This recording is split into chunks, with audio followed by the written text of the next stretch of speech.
بابا جان، عالیہ گھر میں نہیں ہے۔ میں نے ہر جگہ دیکھ لیا ہے لیکن وہ کہیں نہیں ہے۔ مجھے بہت ڈر محسوس ہو رہا ہے۔ وہ مہمانوں میں بیٹھے ہوئے تھے کہ اچانک ہی ان کی بہو نے آ کر ان کی کان میں سرگوشی کی۔ ان کا نحیف وجود کپ کپا گیا۔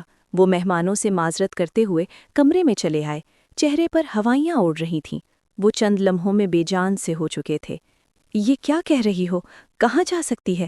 دیکھو یہیں کہیں ہوگی، اتنا بڑا تو گھر ہے، کسی مہمان کے پاس بیٹھی ہوگی۔ انہوں نے نفی میں سر ہلاتے ہوئے بے یقینی سے کہا۔ دل ہی دل میں وہ خوف زدہ تھے، کتنی ہی خدشات دل میں سر اٹھا رہے تھے۔ میں سچ کہہ رہی ہوں، گھر کا کونا کونا چھان مارا ہے، ہر جگہ دیکھ چکی ہوں، لیکن وہ کہیں بھی نہیں ہے۔ مجھے تو لگتا ہے کہ وہ پریشانی سے بولی، جب اس کی بات سمجھ کر وہ فوراً اسے روک گئے۔ بس خبردار، مجھے نہیں لگتا کہ وہ ایسا کرے گی، ایک لفظ بھی مت بولنا۔ اس کے آگے وہ بولتی، انہوں نے دھاڑ کر اپنی بہو کو خاموش کروا دیا۔ وہ سہم ڈر سے پیچھے ہوئی۔ یہ صحیح کہہ رہی ہے بابا جان، عالیہ گھر سے جا چکی ہے۔ آپ کی زور زبردستی کے باوجود وہ اس فیصلے پر راضی نہیں تھی۔ اب آپ نے زور زبردستی کرنے کا نتیجہ تو دیکھ ہی لیا ہوگا۔ اتنے میں ان کا بیٹا چلا آیا۔ بیوی کی تائید میں سر ہلاتے ہوئے اس نے تعصب سے بابا جان کو دیکھا۔ اس نے مجھ سے وعدہ کیا تھا کہ وہ اس رشتے کو نبھائے گی، شادی کی تیاریوں میں بھی وہ حصہ لے رہی تھی، تو اچانک وہ کیسے انتہائی سنگین قدم اٹھا سکتی ہے؟ وہ بے یقینی سے بڑبڑانے لگے، یک لخت بے بسی سے لڑکھڑا کر گرنے والے تھے کہ بیٹے اور بہو نے صورت سے آگے بڑھ کر انہیں تھام کر وہیں صوفے پر بٹھایا۔ بہو فوراً پانی کا گلاس پلانے لگی۔ وہ سب تیاریاں اس لیے کر رہی تھی کہ آپ کو شک نہ ہو، لیکن اسے اس گھر سے جانا تھا، اور ضرور وہ اسی شخص کے ساتھ بھاگ کر گئی ہوگی جس سے شادی کرنے پر آپ رضامند نہ تھے۔ ان کے بیٹے نے جواب دیا تو وہ نفی میں سے سر ہلانے لگے، جیسے انہیں اب تلک اس عمل پر یقین نہیں آ رہا تھا۔ جواں بیٹی کا خود سر ہو جانا اور اس قدم پر چل پڑنا انہیں دہلا ہی گیا تھا۔ تم جا کر مہمانوں سے کہو کہ شادی نہیں ہو سکتی، میں بابا جان کو دیکھتا ہوں، بیٹے نے بیوی سے کہا۔ وہ سر ہلاتی ہوئی باہر جانے لگی۔ رکو، میری عزت کا جنازہ نکل جائے گا، ایسا نہیں ہو سکتا، وہ ایسا نہیں کر سکتی، وہ میرے لاڈ پیار کو اپنے پیروں تلے روند کر کسی شخص کے ہمراہ بھاگ کر نہیں جا سکتی۔ انہوں نے نحیف آواز میں پکار کر روکا، لیکن اس سے قبل کہ وہ مزید کچھ بولتے، وہیں انہیں دل کا دورہ لاحق ہوا اور وہ خالق حقیقی سے جا ملے۔ ان کا بیٹا اور بہو بے یقینی سے ان کے بے جان وجود کو دیکھتے چیخ پڑے تھے۔ اگلے چند لمحوں میں ہی جو شادی کا سما تھا، وہاں موت کی سوگواری تھی۔ جلدی جلدی ہاتھ چلاؤ، یہ کیا ہڈہرامی والے کام کر رہی ہو؟ اس قدر سست رفتاری سے کام تو میں نے بھی کبھی نہیں کیا۔ جلدی جلدی اپنی صفائی ختم کر کے جا کر باورچی خانے میں کھانے پینے کے لوازمات بھی دیکھو۔ اگر مہمانوں نے ذرا سی بھی شکایت کی نا تو میں تمہاری کھال ادھیڑ دوں گی۔ انایا کام کر رہی تھی کہ اچانک تائی امی چلی آئیں۔ انہوں نے اسے کھری کھوٹی سناتے ہوئے اپنے ارادوں سے آگاہ کیا تو وہ گھبرا گئی۔ جی تائی امی، آپ فکر مت کریں، میں یہ کام ختم کر کے باورچی خانے ہی جا رہی تھی، آپ کو کوئی شکایت نہیں ملے گی۔ وہ بہت تیزی سے ہاتھ چلاتی ہوئی صفائی کرتی انہیں تسلی دینے لگی۔ تمہارے ہوتے ہوئے ہی تو فکر لگی رہتی ہے، جانے کیا گل کھلاؤ گی، جیسی ماں ویسی ہی بیٹی۔ تمہاری ماں نے اس گھر کو تباہ کر کے رکھ دیا، اور اب تم پتہ نہیں کس طرح ہمارے سروں میں خاک ڈالو گی۔ تائی امی نے اپنے دل کا زہر اگلنا شروع کر دیا۔ وہ جی ہی جی میں بے بس ہونے لگی۔ اضطراب کے باعث اس کے ہاتھ کانپنے لگے، لیکن بنا جواب دیے اس نے کام مکمل کرنا ضروری سمجھا۔ اپنے حق میں کچھ بول بھی دیتی تو چار باتیں مزید سننے کو ملتی۔ امی، وہ کام کر تو رہی ہے، اور جو غلطی اس نے کی ہی نہیں ہے اس کی سزا آپ کیوں دیتی ہیں؟ کچھ تو خیال کر لیا کریں۔ وہیں کونے میں بیٹھا ماں کی صلاواتیں سن کر عادل نے انہیں نرمی سے بولا۔ اسے ان کی تلخ کلامی ناگوار گزری تھی۔ وہ صبح سے اسے مسلسل کام میں مصروف دیکھ رہا تھا، اور اس طرح اوپر سے ان کا جھڑکنا اسے خاصا برا لگا تھا۔ تو چپ کر، میری اولاد ہو کر اس قلموہی جو سائڈ لے رہا ہے، جا کر مہمانوں کے لیے مزید کھانے پینے کا سامان لے کر آؤ، کچھ باہر سے بھی ہونا چاہیے، کباب اور دہی بڑے لے آؤ۔ انہوں نے بیٹے کو وہیں پر سختی سے ٹوکتے ہوئے دوسرے کام پر لگانے کی کوشش کی۔ انایا کے ہوتے ہوئے انہیں اپنے بیٹے پر بھی شک و شبہات ہونے لگے تھے۔ سامان تو میں لے آؤں گا، لیکن آپ یہ حرکت دوبارہ نہیں کریں گی۔ یہ بیچاری صبح سے کام کر رہی ہے، یہ بھی انسان ہے، تھک جاتی ہے۔ اور رہا مہمانوں کا سوال، تو وہ اپنے گھر میں کیا اتنی ساری چیزیں نہیں کھاتے جتنا اہتمام یہاں کیا جا رہا ہے؟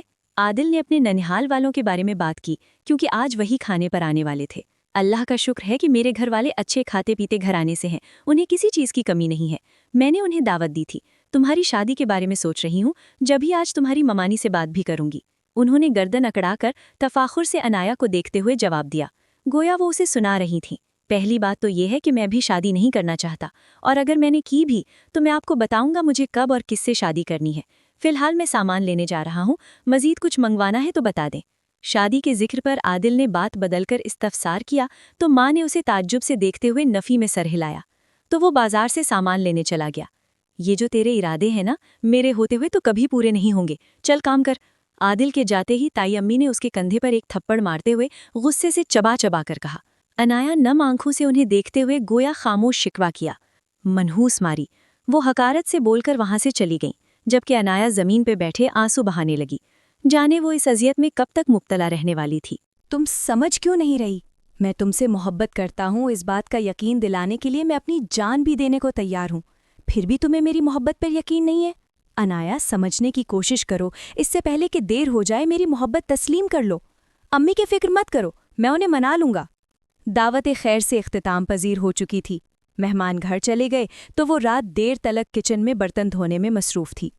تائی امی سو چکی تھیں اور اچانک ہی وہاں عادل چلا آیا۔ آپ سمجھنے کی کوشش نہیں کر رہے، مجھ پر میری ماں کے کیے گئے عمل کے داغ ابھی تک قائم ہیں۔ تائی امی اس رشتے پر کبھی بھی راضی نہیں ہوں گی۔ آپ کے اس قدم پر ہو سکتا ہے کہ اس گھر سے بھی مجھے نکال دیا جائے، میرے پاس کوئی ٹھکانہ نہیں ہے۔ تائی امی کو جانتی ہوں، وہ مجھے در بدر کرنے میں 1 منٹ بھی نہیں لگائیں گی۔ انایا برتنوں سے الجھتے ہوئے بے بسی سے بولی۔ بے بسی کے آنسو اس کی آنکھوں سے رواں ہو چکے تھے۔ شام کو ہی تو تائی امی نے تلخ جملوں سے اس کا دل کرچی کرچی کیا تھا۔ عادل پچھلے 1 سال سے اپنی محبت کا اظہار اس سے کرتا آ رہا تھا، اور وہ اسے انکار ہی کر رہی تھی۔ وہ نہیں چاہتی تھی کہ اس کے رضامند ہوتے ہی تائی امی اسے اپنے گھر سے دھکے دے کر نکالیں، کیونکہ اس کے پاس رہنے کو کوئی ٹھکانہ نہیں تھا، اور نہ ہی کوئی ایسی آس امید تھی کہ جس کے پاس یا جس کی سرپرستی میں وہ خود کو محفوظ سمجھتی۔ وہ تمہیں کچھ نہیں کہیں گی، بس میں چاہتا ہوں کہ تم پہلے ہاں کرو، تبھی میں ان سے بات کروں گا۔ میں انہی کا بیٹا ہوں، منا لوں گا، لیکن اس سے پہلے تمہاری رضامندی تو جاننا چاہتا ہوں، کیا تمہیں میری محبت قبول ہے؟ اس نے آگے بڑھ کر انایا کا ہاتھ تھامنے کی کوشش کی، لیکن وہ بدک کر پیچھے ہٹ گئی۔ یار، تمہیں مجھ پر اس قدر بھی بھروسہ نہیں ہے؟ عادل نے بے یقینی سے اس کا یوں گریز کرنا دیکھا تو افسردگی سے بولا، آج اگر تائی امی نے آپ کو ایسے طور اتوار اور رات کے اس پہر مجھ سے بات کرتے ہوئے دیکھا تو مجھے جان سے مار دیں گی، اور آپ مجھ سے شادی کرنے کی بات کر رہے ہیں؟ خدارا میری زندگی کو مزید اجیرن مت بنائیں، آپ کو بہت اچھی لڑکی مل جائے گی، آپ خوش بھی رہیں گے، لیکن اگر آپ نے مجھ سے شادی کرنے کا ارادہ بھی ظاہر کر دیا تو تائی امی نے مجھے کہیں کا نہیں چھوڑنا۔ وہ دھلے ہوئے برتن سمیٹتے ہوئے دھیرے دھیرے بولتے ہوئے اپنی بات مکمل کر رہی تھی۔ جب سارا کام ختم ہو گیا تو اس نے نم آنکھوں سے عادل کی جانب دیکھا۔ کیا کیا نہ تھا اس کی آنکھوں میں، بے بسی، آنسو، شکوہ۔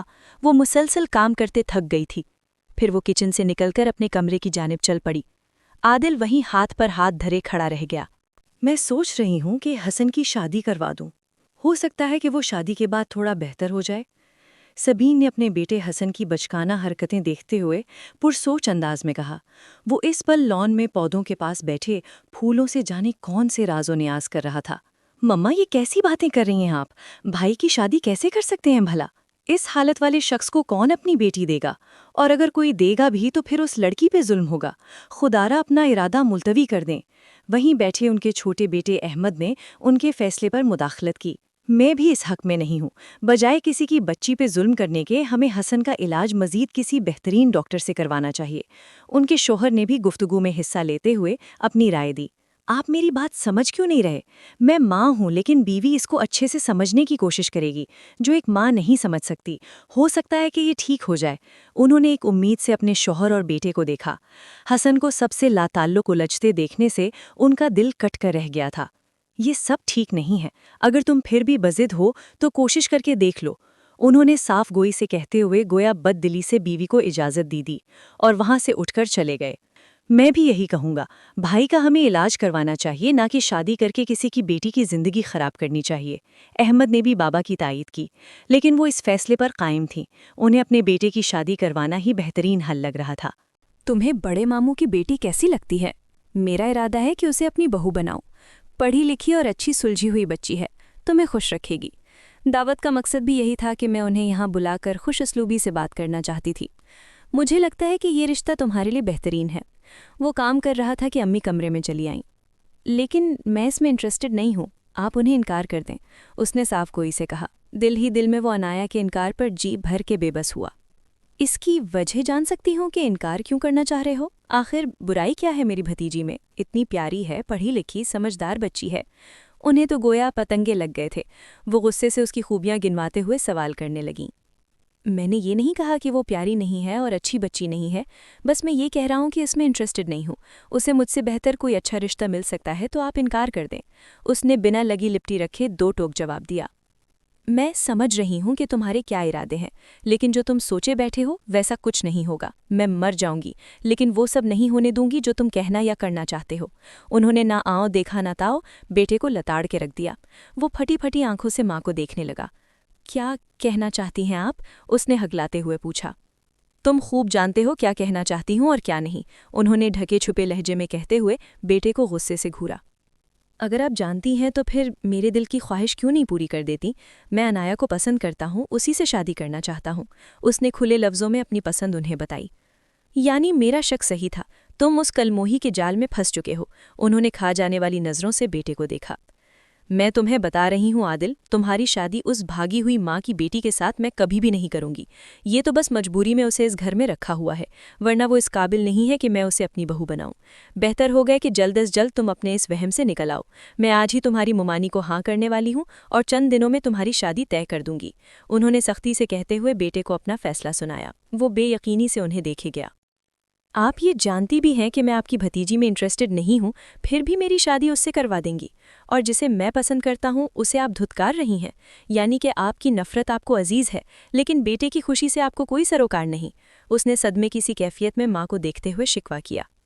میرے بیٹے کی خواہش بھی تو دیکھو، کوئلے میں ہاتھ ڈال رہا ہے، گندے خون سے اپنے ہاتھ رنگنا چاہتا ہے، تو اسے یہ گناہ کرنے دوں؟ نہ بابا، مجھ میں یہ حوصلہ نہیں ہے، انہوں نے حقارت سے کہا تو عادل چلا اٹھا۔ وہ گندا خون نہیں ہے، میری رگوں میں جو خون ہے وہی اس کی رگوں میں ہے۔ جس خاندان سے میرا تعلق ہے اسی خاندان سے اس کا بھی ہے۔ وہ اس گھر کی بیٹی ہے، آپ اس کے بارے میں ایسی بات کس طرح کر سکتی ہیں، ایک عورت ہو کر بھی؟ اس نے گویا پھٹ کر کہا تھا۔ اسے عنایا کی اس قدر تذلیل برداشت نہیں ہوئی تھی، چہرہ غم و غصے سے سرخ ہو چکا تھا۔ مان لیا کہ وہ اس گھر کی عزت ہے، اس کی رگوں میں خون بھی پاک ہے، لیکن اس کی ماں کا تو نہیں علم کہ جانے کون تھی، کہاں سے تھی۔ انہوں نے نیا پتہ پھینکا۔ مجھے اس سے کوئی لینا دینا نہیں ہے، صرف عنایا سے ہے جو اسی خاندان کا خون ہے، اس نے تحکم سے کہا۔ وہ گڑبڑا گئیں لیکن ہار ماننے کی کوشش ابھی بھی نادار تھی۔ جیسے ماں کے لچھن ہوتے ہیں ویسے بیٹی کے بھی ہوتے ہیں، اور بیٹیاں تو ماں کی ہی پرچھائی ہوتی ہیں۔ میں جلد بازی سے فیصلہ نہیں لے سکتی، تم اس کا خیال اپنے دل سے نکال دو۔ میں تمہارے ماموں سے بات کرتی ہوں، اور اگر تم نے مجھ سے باز پرس کرنے کی کوشش کی تو میرا مرا ہوا منہ دیکھو گے۔ زہر کھا کے مر جاؤں گی لیکن اسے اپنی بہو نہیں بناؤں گی، اور اسے دھمکی مت سمجھنا، میں عمل کر کے دکھا دوں گی، پھر ساری عمر پچھتاؤ گے۔ انہوں نے سفاکیت سے اپنا فیصلہ سنایا اور کمرے سے نکل گئیں۔ عادل کو عنایا کا انکار کرنا اب خوب سمجھ آ چکا تھا۔ انہیں اپنی نفرت عزیز تھی، لیکن بیٹے کی خوشی جانتے ہوئے بھی وہ پتھر دل بن گئیں۔ عنایا اپنے والدین کی اکلوتی اولاد تھی۔ اس کی امی نے بھاگ کر اس کے بابا سے شادی کی تھی۔ اس کے بابا اور امی میں بے حد محبت تھی۔ تایا ابو کی بیوی کو یہ محبت ایک آنکھ نہیں بھاتی تھی، کیونکہ تایا ابو ان سے محبت نہیں کرتے تھے، سو تایا امی کی اس کی امی سے نہیں بنتی تھی۔ وہ ہمیشہ انہیں بھاگی ہوئی عورت کہہ کر مخاطب کرتیں۔ کتنے ہی سال وہ ان تانوں کی زد میں رہی تھیں۔ وہ 8 سال کی تھی جب روڈ ایکسیڈنٹ میں اس کے ماں باپ انتقال کر گئے۔ عنایا اس وقت اپنی تائی امی کے گھر میں تھی۔ اس بھری دنیا میں ماں باپ کے جانے کے بعد وہ بالکل تنہا ہو گئی۔ تائی امی جو پہلے اس کی ماں سے نفرت کرتی رہیں اور ان کی تذلیل کرتی رہتی تھیں، اب ان کے عتاب کا نشانہ عنایا بن گئی۔ عادل اس کے تایا کا بیٹا تھا۔ تایا بیرون ملک میں نوکری کرتے تھے، وہاں پر کام کے دوران حادثہ درپیش آیا، مشین ان پر گری اور وہیں وہ جاں بحق ہو گئے۔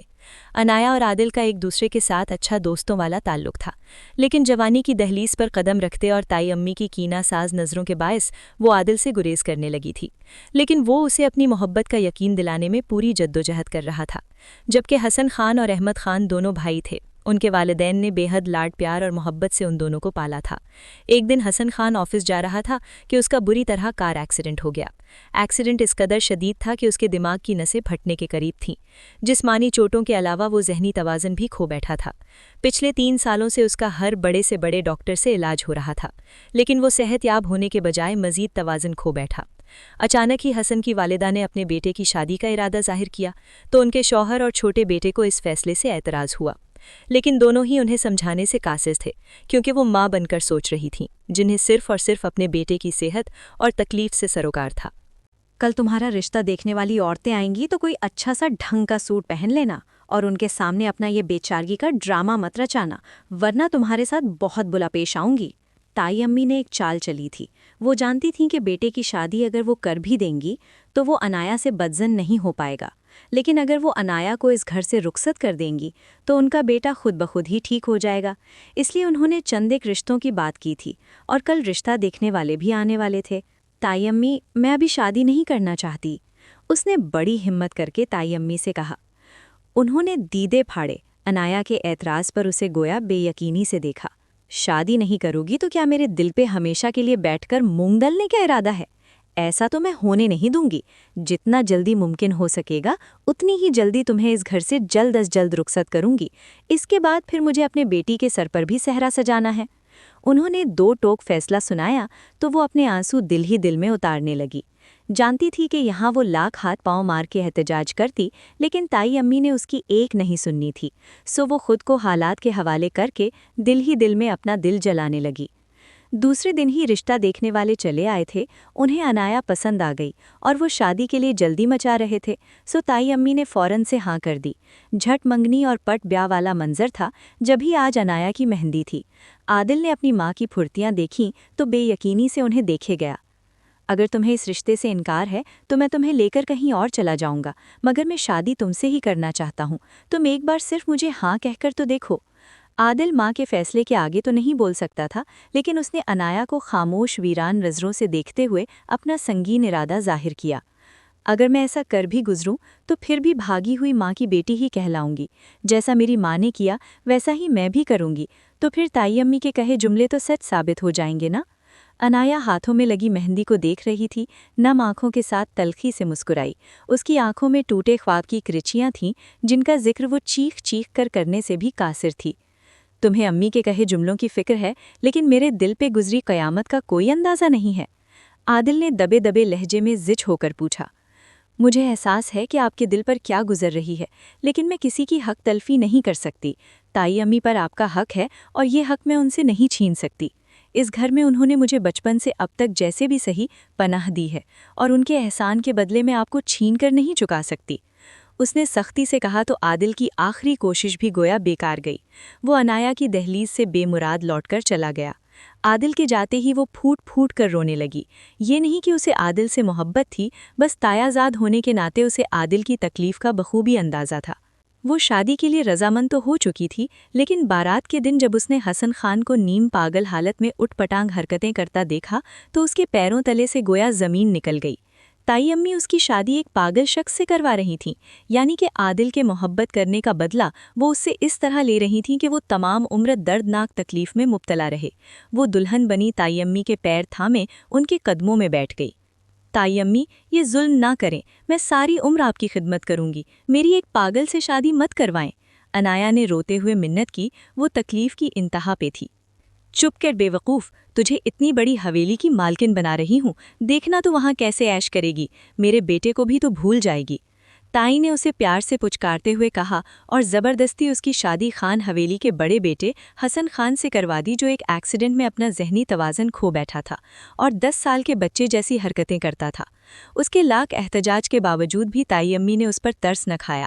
عادل بھی حسن خان کو دیکھ کر چیخا چلایا، لیکن ماں نے جان دینے کی دھمکی دے کر اسے چپ کروا لیا تھا۔ رخصت ہو کر اسے حسن خان کے کمرے میں بھیج دیا گیا۔ حسن خان اس کا ہاتھ پکڑ کے بولا، تم میری دلہن ہو نا؟ چلو مجھے جلدی سے لوری سناؤ، میں سوؤں گا ورنہ مجھے نیند نہیں آتی۔ اس کی حرکت پر انایا بے بسی میں مبتلا ہوئی۔ تم تو میری دلہن ہو، رو کیوں رہی ہو؟ تمہیں میری کوئی بات بری لگی ہے؟ سوری، میں دوبارہ ایسا نہیں بولوں گا۔ تمہیں لوری نہیں سنانی تو مت سناؤ، لیکن رونا بند کر دو۔ حسن نے انایا کو روتے ہوئے دیکھا تو اس نے جھٹکے سے سر اٹھایا اور اسے چپ کروانے کی کوشش کی۔ وہ باقاعدہ ہاتھ بڑھا کر اس کے گال صاف کر رہا تھا۔ انایا اس حرکت پر بدک کر پیچھے ہوئی۔ تم سو جاؤ، مجھے بھی نیند آئی ہے، انایا نے تیز رفتار سے چلتی دھڑکنوں کے شور سے گھبراتے ہوئے کہا۔ تم مجھ سے باتیں نہیں کرو گی؟ ماما نے کہا تھا میری دلہن مجھ سے باتیں کرے گی، کھیلا کرے گی۔ حسن نے منہ بسورا تو وہ اس گھر میں حسن خان کو کمپنی دینے کے لیے آئی تھی کہ باتیں کر سکے اور اس کے ساتھ کھیل سکے۔ عنایا نے تعصب سے سوچا، اسے اپنی قسمت نے جی بھر کے رلایا۔ میں صبح باتیں کروں گی، ابھی میرے سر میں بہت درد ہے، اس نے نرم لہجے میں کہا۔ ٹھیک ہے، میں سو جاتا ہوں، تم بھی آرام کرو، تھک گئی ہوگی نا، تم بھی سو جاؤ۔ حسن نے معصوم بچوں سے لہجے میں کہا تو عنایا کے آنسو بل بل کرتے گالوں سے پھسل کر اس کا چہرہ تر کر گئے۔ حسن تو سو چکا تھا، لیکن وہ پوری رات روتے ہوئے تکیا بھگونے لگی۔ اس کی سوچوں کا مرکز کبھی آنے والی زندگی تھی تو کبھی تائی امی کا اس قدر سفاکیت بھرا بدلہ لینا۔ تم اٹھ گئی ہو، چلو نا اب کھیلیں، تم نے کہا تھا کہ تم صبح مجھ سے بات بھی کرو گی اور کھیلو گی بھی۔ صبح وہ دیر سے اٹھی تھی، ساری رات خاموشی سے آنسو بہاتے ہو جاگتی رہی اور فجر کے بعد اس کی آنکھ لگی۔ حسن جانے کب سے اٹھا ہوا تھا اور اس کے جاگنے کا انتظار کر رہا تھا۔ اس کے بیدار ہوتے ہی حسن سر پہ جا کھڑا ہوا۔ میں منہ ہاتھ دھو لوں، پھر ناشتہ کر کے کھیلیں گے۔ حسن نے عنایا کا ہاتھ تھام کر سر اس کے کندھے پر رکھا ہوا تھا۔ بظاہر تو وہ چھوٹے بچوں جیسا رویہ اپنائے ہوئے تھا، لیکن مردانہ شخصیت اور عمر کے لحاظ سے تھا تو وہ عنایا کا شوہر ہی۔ وہ اس قربت پر دھڑکتے دل کے ساتھ اپنے آپ میں سمٹ کر رہ گئی۔ نہیں، ابھی ہم نے کھیلنا ہے، بعد میں ناشتہ کریں گے، تمہیں تو مجھ سے باتیں کرنی چاہیے نا، وہ نفی میں سر ہلاتے ہوئے ضدی بچوں کی طرح بولا۔ عنایا لاچارگی سے اسے دیکھے گئی۔ اچھا ٹھیک ہے، تم جاؤ، باہر جا کر اپنے کھلونے وغیرہ رکھو، میں منہ ہاتھ دھو کر ابھی آتی ہوں، عنایا نے اسے کہا تو چند لمحے وہ اسے دیکھتا رہا، پھر خاموشی سے کمرے سے باہر چلا گیا۔ اس کے جاتے ہی عنایا نے اپنے رکا ہوا سانس بحال کیا اور سست روی سے واش روم گھس گئی۔ منہ ہاتھ دھو کر کمرے سے باہر آئی تو مقابل ہی اس کا سامنا اپنی ساس سے ہو گیا۔ اٹھ گئی ہو بیٹا، چلو ناشتہ کر لو، پھر مہمان آتے جاتے رہیں گے تو تمہیں کھانے پینے کی فرصت کہاں ملے گی؟ شادی کا گھر ہے تو 2-4 دن ہمارے ہاں مہمانوں کا سلسلہ چلتا رہتا ہے۔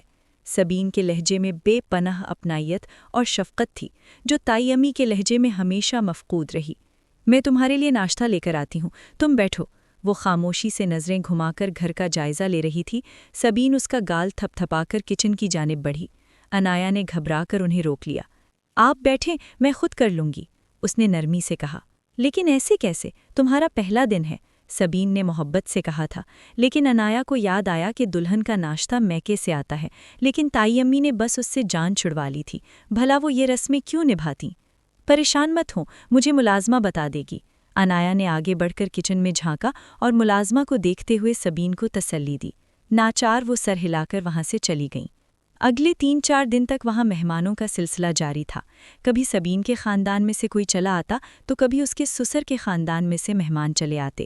حسن سے بھی وہ قدرے نرمی سے بات کرنے میں کوشش کرتی تھی۔ سبین اس کا رویہ دیکھ کر مطمئن تھی، جبکہ اس کا سسر اور دیور کو عنایا کی بے بسی بے انتہا محسوس ہوتی تھی۔ اب بھی وہ حسن کے کھلونے اٹھا کر سمیٹ رہی تھی کہ احمد چلا آیا۔ لائیں بھابی، میں سمیٹ دیتا ہوں، آپ جا کر آرام کریں، کبھی مہمانوں کے ساتھ بیٹھی رہتی ہیں تو کبھی بھائی کی دیکھ بھال کرنے میں ہلکان ہوتی رہتی ہیں۔ احمد نے اسے وہاں سے جانے کو کہا۔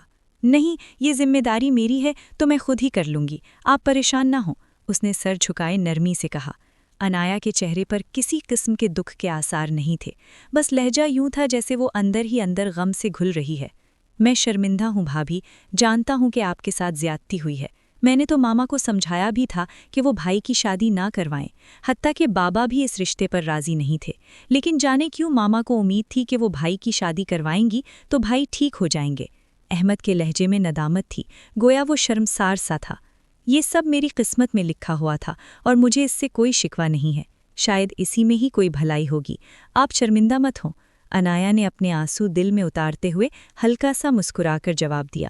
بظاہر آپ لاکھ کہہ لیں کہ آپ کو کوئی دکھ تکلیف نہیں ہے، لیکن آپ کی آنکھیں اور آپ کا لہجہ سب کچھ بیان کر دیتا ہے، اور کسی کو لاکھ بے وقوف بنائیے گا لیکن مجھے نہیں، اور اس گفتگو کو کچھ غلط مت سمجھیے گا، آپ اپنا چھوٹا بھائی سمجھ سکتی ہیں، کسی قسم کی بھی مدد چاہیے ہو، میں اس گھر میں ایک بھائی کی صورت میں آپ کا خیرخواہ موجود ہوں۔ احمد نے ایک نگاہ عنایا کے چہرے پر ڈالتے ہوئے جواب دیا اور سر جھکا گیا۔ عنایا سارے کھلونے سمیٹ چکی تھی، انہیں وہ ایک طرف رکھتے ہوئے احمد کو جواب دیے بنا وہاں سے چلی گئی۔ چند لمحے وہ مزید وہاں رکتی تو شاید اذیت کے باعث رو پڑتی، اور وہ احمد کے سامنے کمزور نہیں پڑنا چاہتی تھی۔ اسے اپنی قسمت کا لکھے کو تسلیم کرنا تھا، خواہ اس گھر میں اسے لاکھ تحفظ ملتا، اپنائیت ملتی، لیکن جس کی بدولت مل رہا تھا وہ شخص تو اپنا ذہنی توازن کھو چکا تھا، اسے کچھ علم ہی نہ تھا۔ عنایا کا سارا وقت حسن کے ساتھ گزرتا، سبین بھی اس کے ساتھ ساتھ ہی رہتی تھی۔ اسے گھر میں آئے ہوئے 1 مہینہ ہو چکا تھا، لیکن یہاں تائی امی جیسا رویہ کسی نے بھی نہیں رکھا تھا۔ حسن کا علاج مزید بہترین ڈاکٹروں سے ہو رہا تھا، انہیں امید تھی کہ وہ جلد از جلد اپنا ذہنی توازن دوبارہ سے حاصل کر لے گا۔ وہ حسن کی دیکھ بھال کے ساتھ ساتھ گھر کے کاموں میں بھی تھوڑا بہت ہاتھ بٹا دیتی تھی، حالانکہ سبین اسے منع کرتی تھی۔ آج بھی وہ سبین کے ساتھ گھر کی صفائی کروا رہی تھی۔ حسن باہر گیا ہوا تھا، یوں ہی ٹہلتے ہوئے وہ گھر کے دوسرے کونے میں لاک لگے کمرے کی جانب بڑھ گئی۔ دروازہ کھولا تو قدم اندر دھرتے ہی ایک جانی پہچانی سی خوشبو نے اس کا استقبال کیا۔ رخ پھیر کر یک دم ہی اس کی نگاہ سامنے دیوار میں آویزاں فریم میں تصویر پر پڑی۔ عنایا چونک اٹھی، اسی لمحے سبین بھی پیچھے چلی آئی تھی۔ یہ تصویر میں یقیری سے ہکلائی۔ اس سے قبل کہ وہ جملہ مکمل کرتی، سبین بیچ میں ہی بول اٹھی، یہ میری نند کی تصویر ہے اور یہ کمرہ بھی اسی کا ہے۔ سبین نے جواب دیا۔ عنایا نے پلٹ کر تصویر کو بغور دیکھا۔ فریم میں مسکراتا ہوا عکس اس کی ماں کا تھا۔ اس کا وجود زلزلوں کی زد میں آ گیا۔ اسے یقین نہیں آ رہا تھا کہ جس عورت کو تائی امی بھاگی ہوئی کہتی تھیں وہ اتنے بڑے گھر کی بیٹی تھیں۔ یہ کسی کو پسند کرتی تھی، یونیورسٹی میں اس کا کلاس فیلو تھا۔ وہ لڑکا مڈل کلاس سے تعلق رکھتا تھا، لیکن میرے سسر اس رشتے کے لیے راضی نہیں تھے۔ انہوں نے میری نند کا رشتہ اپنے دوست کے بیٹے سے طے کر دیا۔ میں اور حسن کے بابا نے بہت کوشش کی کہ شادی اسی کی مرضی سے کی جائے، لیکن میرے سسر اپنے اصولوں کے پابند تھے اور پھر شادی کے دن ہی وہ گھر سے بھاگ کر چلی گئی۔ اسی دن میرے سسر بیٹی کی جانب سے دیا گیا دھوکہ سہ نہ پائے، دل کا دورہ پڑنے کے باعث انتقال کر گئے۔ سبین نے عنایا کو تفصیلاً مکمل حقیقت بتائی تو وہ ہونک بنی سچائی جاننے کے بعد یک لخت ہوش میں آئی۔ آپ لوگوں نے کبھی ان کے بارے میں پتہ نہیں کیا، جاننے کی کوشش نہیں کی کہ یہ کہاں ہے اور کس حال میں ہے؟ عنایا اپنے دل و دماغ میں ابھرتے سوالوں میں سے ایک سوال زبان کر لے آئی۔ اس لڑکے سے صرف میرے شوہر اور سسر ملے تھے، اس کے بعد ہمارا کبھی اس سے رابطہ نہیں ہوا۔ نہ تو ہمیں اس لڑکے کے گھر کا پتہ معلوم تھا اور نہ ہی مزید کوئی معلومات جانتے تھے۔ میرے سسر کے انتقال کے بعد ہم نے بھی جاننے کی کوشش ہی نہیں کی۔ ہمیں آج تک یہی لگتا ہے کہ وہ خوش و خرم زندگی گزار رہی ہوگی۔ سبین نے لا علمی کا اظہار کیا تو عنایا حیرت میں مبتلا ہوئی، لیکن اس کے لبوں پر گویا قفل لگ چکا تھا۔ اس کمرے کی صفائی وغیرہ نہیں کرنا، یہ میں خود ہی کرتی ہوں۔ ملازمہ کو یہاں مت بلانا، تم جا کر باورچی خانے میں دیکھو کہ کیا بن رہا ہے۔ حسن نے نگٹس بنانے کا کہا ہوا تھا۔ سبین کی آنکھوں میں عنایا نے نمی دیکھی تھی جسے وہ رخ پھیر کر چھپا رہی تھی۔ اسے حیرت ہوئی، لیکن وہ چاہ کر بھی نہیں بتا سکی کہ وہ ان کی نند کی بیٹی ہے اور اس گھر سے اس کا گہرا رشتہ ہے۔ دل میں خوف تھا کہ اگر بتا دے گی تو شاید وہ تائی امی کی طرح یہ بھی اس سے نفرت کا اظہار کریں گی۔ وہ خاموشی سے سر ہلا کر اپنی ماں کے کمرے سے باہر آ گئی۔ تم یہاں کیا کر رہی ہو اور تمہاری آنکھوں میں آنسو کیوں ہیں؟ کسی نے کچھ کہا ہے کیا؟ عنایا کام ختم کر کے کمرے میں آئی تو حسن گھٹنوں پہ سر رکھے خاموش بیٹھا تھا اور شاید رو بھی رہا تھا، جیسے خوف زدہ سا ہو۔ عنایا کی پکار پر سوں سوں کرتے ہوئے سر اٹھا کر اسے گھورنے لگا۔ ماما نے کہا تھا کہ تم میری دلہن ہو، تم میرے ساتھ ہی رہا کرو گی، لیکن تم مجھ سے تھوڑی سی بات کرتی ہو اور پھر گھر کے کام کرتی رہتی ہو۔ تمہیں میرے ساتھ رہنا چاہیے نا؟ میں ایسا کروں گا کہ اپنے لیے نئی دلہن لے کے آؤں گا۔ میں ماما سے بولوں گا کہ یہ والی دلہن اچھی نہیں ہے، مجھے اچھی والی دلہن لا کے دیں۔ حسن نے خفگی سے منہ پھلا کر کہا تو عنایا بے اختیار مسکرائی۔ کیا میں واقعی بری ہوں، اچھی دلہن نہیں ہوں؟ عنایا نے آنکھیں پٹپٹاتے ہوئے مصنوعی حیرت سے پوچھا۔ ہاں، تھوڑی اچھی اور تھوڑی سی بری ہو۔ حسن نے فوراً پینترا بدلا، اس نے لب دبائے ہنسی روکی۔ تم مجھ پر ہنس رہی ہو، اب بری دلہن ہو، بالکل اچھی نہیں ہو۔ عنایا کو ہنسی دباتے سرخ چہرے کے ساتھ دیکھ کر وہ ضدی لہجے میں بولا، اچھا سوری، کان پکڑ کر، آئندہ سارا دن تمہارے ساتھ رہوں گی، کوئی کام نہیں کروں گی، معاف کر دو پلیز۔ عنایا نے کان پکڑے اسی کے معصومیت بھرے لہجے میں کہا، آج معاف کر دوں گا، لیکن آئندہ ایسا کیا تو نئی دلہن لے آؤں گا، پھر خفا مت ہونا۔ حسن نے منہ بسورے کہتے ہوئے اس کے ہاتھ نیچے کیے۔ عنایا سر ہلا کر رہ گئی۔ چلو پہلے تم دوا کھا لو، ایکسرسائز کر لو، پھر کھیلیں گے اور ساتھ میں کچھ اچھا سا بنا کر کھائیں گے۔ عنایا نے اسے بازو سے تھام کر بیڈ سے اٹھایا، پہلے اسے دوائی کھلائی اور پھر وہ عنایا کے ہمراہ باہر ایکسرسائز کرنے چل پڑا۔ کل تلک وہ شوہر ہو کر بھی انجان تھا، لیکن ادراک ہوا کہ حسن خان اس کی ماں کا بھتیجا ہے تو اسے ماں کی بدولت حسن اور سب گھر والوں سے ہی انسیت ہو گئی تھی۔ آپ نے میری شادی جانتی ہیں کہ کس گھر میں کروائی ہے؟ عنایہ آج تائی امی کے گھر آئی تھی۔ ان کی طبیعت ٹھیک نہیں تھی تو سبین نے کہا کہ خیریت معلوم کرائے۔ میں نہیں جانتی، مجھے بس تم سے جان چھڑانی تھی، سو چھڑوا لی، انہوں نے بیزاری سے کہا۔ آپ کی اطلاع کے لیے عرض ہے کہ جہاں آپ نے میری شادی کروائی ہے وہ میری ماں کا میکہ ہے، یعنی کہ آپ نے اپنی طرف سے تو بوجھ سر سے اتارا تھا، لیکن انجانے میں ہی صحیح مجھے محفوظ ہاتھوں میں دے دیا ہے۔ وہ میرا ننہال ہے، میری ماں کا گھر ہے، سبین آنٹی میری ممانی ہے اور حسن میرا ماموزاد۔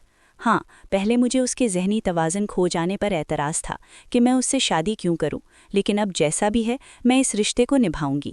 عنایہ کے چہرے پر ایک عجیب سا اطمینان تھا۔ اس نے اپنی بات مکمل کرنے کے بعد دیکھا تائی امی کے چہرے کی ہوائیاں اڑی ہوئی تھیں۔ وہ تو اپنی جانب سے عنایہ کی زندگی درگور کر چکی تھیں، لیکن حقیقت جاننے کے بعد گویا ان کے پیروں تلے سے زمین نکل گئی۔ اور یہاں میں خیریت معلوم کرنے نہیں آئی کہ آپ کی طبیعت خراب ہے اور میں آپ کی خیریت معلوم کروں۔ میں اس لیے آئی ہوں کہ مجھے معلوم ہو چکا ہے حسن سے شادی کی صورت میں آپ نے میرے ننہال والوں سے میرا سودا کیا تھا، اور جو رقم آپ لے چکی ہیں وہ مجھے واپس چاہیے۔ اگر آپ مجھے نہیں دیں گی تو میں آپ کے خلاف بھی جا سکتی ہوں، اور یہ بھی جانتی ہوں کہ آپ نے عادل کو یہ بات نہیں بتائی۔ عنایہ کے لہجے کا اعتماد دیکھ کر تائی امی حیرت میں مبتلا ہوئیں۔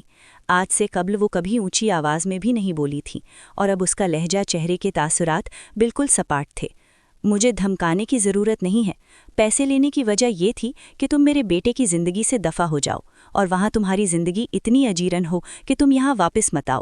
یہ لو تمہارے پیسے، اور یہاں سے چلتی بنو۔ تائی امی فوراً سے بیڈ سے اتری اور الماری سے پیسوں کا پیکٹ نکال کر بیڈ پر پھینکا۔ عنایہ تلخی سے مسکرائی اور خاموشی سے وہ پیسے لے کر آخری بار اس گھر کی دہلیز پار کر کے چلی گئی۔ اسے یہاں کے مکینوں سے کوئی سروکار نہ تھا۔ یہ پیسے رکھ لیں۔ وہ گھر لوٹی تو اس کا سامنا سبین سے ہوا۔ اس نے پیسوں کا پیکٹ ان کی جانب بڑھایا۔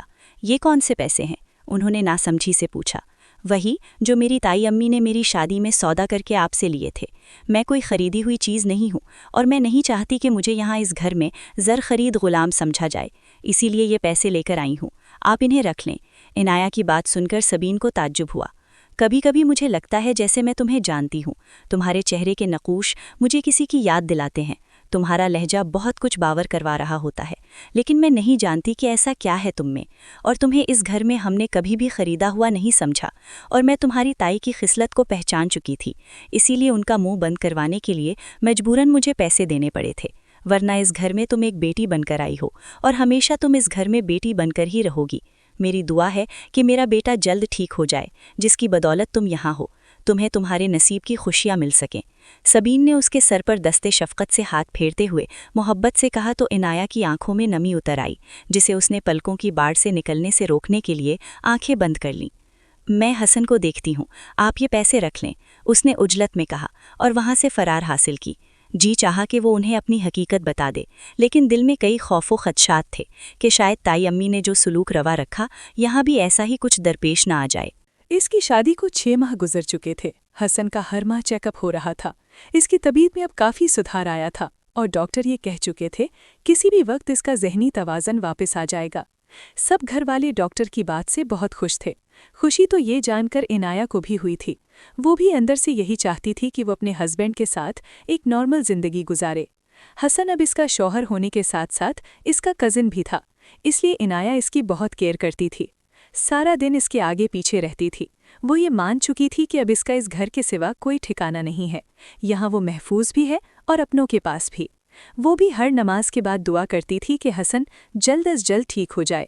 بظاہر حسن کی باتیں اور حرکتیں چھوٹے بچوں جیسی تھی، لیکن اگر وہ بات نہیں کرتا، خاموش رہتا، تو دیکھنے میں وہ ایک لمبا چوڑا توانا مرد تھا، جسے دیکھ کر بالکل پتہ نہیں چلتا تھا کہ اس کا ذہنی توازن ٹھیک نہیں ہے۔